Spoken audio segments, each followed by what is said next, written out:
जी बिस्मिल्लाहिर्रहमानिर्रहीम अस्सलाम वालेकुम। आज हम फ़र्स्ट ईयर के थर्ड लेक्चर को पढ़ने जा रहे हैं। इसमें प्रीसाइज़ मेजरमेंट पढ़ेंगे हम, एक्यूरेट मेजरमेंट पढ़नी है और हमने मुख्तलिफ़ जो वैल्यूज़ हैं उनकी डायमेंशंस को फाइंड आउट करना है। तो ये इस चैप्टर का जो थ्योरी का आखिरी लेक्चर होगा। इसमें आपने सबसे पहले प्रीसाइज़ मेजरमेंट और एक्यूरेट मेजरमेंट को डिफ़ाइन करना है। तो precise measurement is a measurement in which has less precision or absolute uncertainty, जिसमें absolute uncertainty होगी, यकीनी तौर पे उसमें जो है वो गैर यकीनी सूरत हाल का सामना हमें करना पड़ सकता है। इसके अलावा एक्यूरेट, और उसमें ये जो है absolute uncertainty है, यानी कि अनसर्टेनिटी होनी ही होनी है मुकम्मल तौर पर। एक्यूरेट मेजरमेंट, एक्यूरेट कहते हैं जो बिल्कुल ठीक हो। अ measurement which has less fractional और परसेंटेज अनसर्टेनिटी और एरर, जिसमें गलती या अनसर्टेनिटी की जो परसेंटेज है वो कम होगी, फ्रैक्शन उसकी इंतहाई कम होगी, वो एक्यूरेट मेजरमेंट होगी। तो नाम से ही ज़ाहिर है एक्यूरेट मेजरमेंट जो बिल्कुल ठीक मेजरमेंट है आपकी। Next, dimensions of physical quantities हमने पढ़ने हैं। उसमें सबसे पहले आपने डायमेंशंस को डिफ़ाइन कर देना है कि each base quantity is said to be a dimension denoted by a specific symbol written within square brackets. कि एक तो ये स्पेसिफिक सिंबल्स के साथ डिनोट किया जाता है। मिसाल के तौर पे वेलोसिटी है, लेंथ है, टाइम है, तो वो कैपिटल लेटर में डिनोट किया जाएगा। दूसरा, ये स्क्वायर ब्रैकेट्स के दरमियान लिखा जाता है। तो नीचे आपने डायमेंशन ऑफ स्पीड अगर फाइंड आउट करनी है तो आपको मालूम है कि स्पीड वेलोसिटी को भी आप कह सकते हैं। तो velocity is equal to distance per unit time या डिस्प्लेसमेंट पर यूनिट टाइम। तो इसमें देखिए कि डिस्टेंस को आप लेंथ भी कह सकते हैं ना मीटर्स में।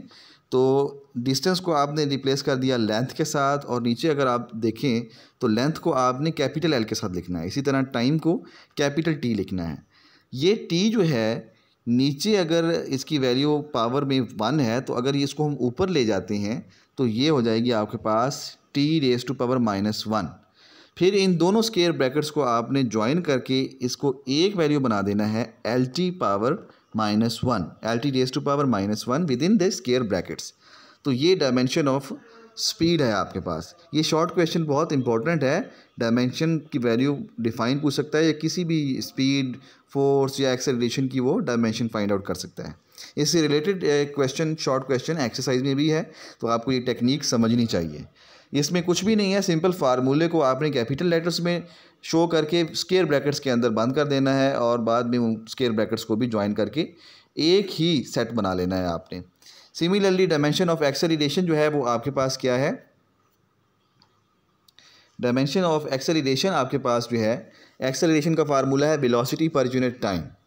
तो वेलोसिटी का पीछे आपने ये देखें, वेलोसिटी को वी स्क्वायर ब्रैकेट्स में लिख दिया, टाइम का टी कैपिटल करके उसको स्क्वायर ब्रैकेट्स में लिख दिया। फिर वेलोसिटी स्क्वायर ब्रैकेट्स का पीछे आपने ये जो रिलेशन पढ़ा है, ये वाला L T raise to power -1 वाला, ये आप पुट कर देंगे यहाँ वेलोसिटी की जगह पे L T raise to power -1, और नीचे फिर टाइम है वो दोबारा ऊपर जाएगा तो उसकी पावर भी -1 होगी, और -1 को आप जब ऐड करेंगे तो वो L T raise to power -2 आ जाएगा विद इन स्क्वायर ब्रैकेट्स। ये डायमेंशन ऑफ एक्सेलरेशन है।